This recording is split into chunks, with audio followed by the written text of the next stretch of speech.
name is Jose Gomez Romero. I'm a geologist and currently a postgraduate student in Earth Sciences at the Universidad Nacional Autónoma de México. I'm also part of the research group Protocol, Observatorio Colombiano de Patrimonio Geológico y Geodiversidad of the Universidad Nacional de Colombia. Today, I wish to present a conceptual approach to the element of geoheritage of cultural value, entitled Geoheritage Totemic Aspects. Let's start with this question. What is a totem?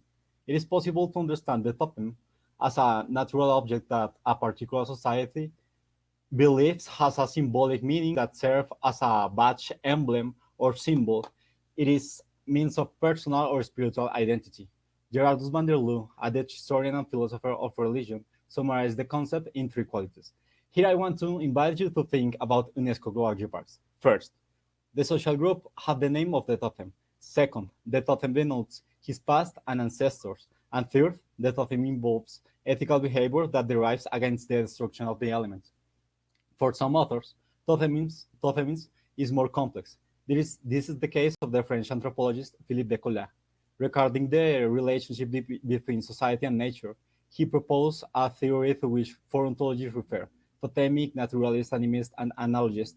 This ontological classification catalogs social groups according to the way of understanding the world, acting in relation to the other and to others, and even who and what is human or non-human. In societies with totemic features, the human and the natural form a world with distinctions that conflict with the typical behaviors of Western society. Continuous links are maintained between the natural and human worlds. The concept of human and non-human are disrupted. The Cartesian heritage that objectifies the nature of the culture is diluted. The totem exists physically, socially, and symbolically, overflowing those modern distinctions. In Western societies, it's possible to interpret the motifs of national identity as totems. Flags, coat of arms, and even sports uniforms are an example of this. These cultural products loaded with symbolic value represent the ideal and values of a social group, and in a certain sense, the group itself.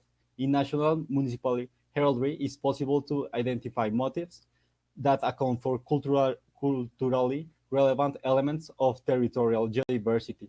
In these examples, we can see how some coat of arms of Ecuador, Portugal, and Colombia took advantage of geoesthetic motifs to account for their collective identity, represent their ideals and values, and also serve as a mechanism for social cohesion. Let's see the image at the center of the second line. It's the coat of arms of Villa de Leyva, a Colombian town in the department of Boyacá, in the middle of the eastern mountain range of the Colombian Andes. On it, at the center of the image, two ammonoids are printed at both sides of a castle.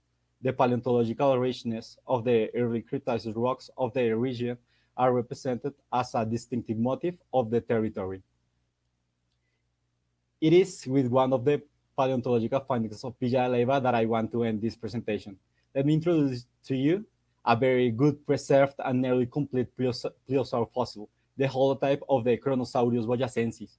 In addition to its scientific value, this element of the National Geoheritage has inspired a community process of comprehensive management of geological heritage. The fossil currently rests in its original position at the place of discovery. Around it, with the respect that is held for the dead, a museum was built to protect it, the El Fossil Museum. The inhabitants of the Monquira area have organized and since the 70s have managed the conservation and divulgation of these and other fossil specimens of the territory.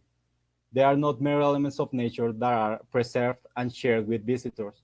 It is the local identity, part of society itself. Its protection is not disputed.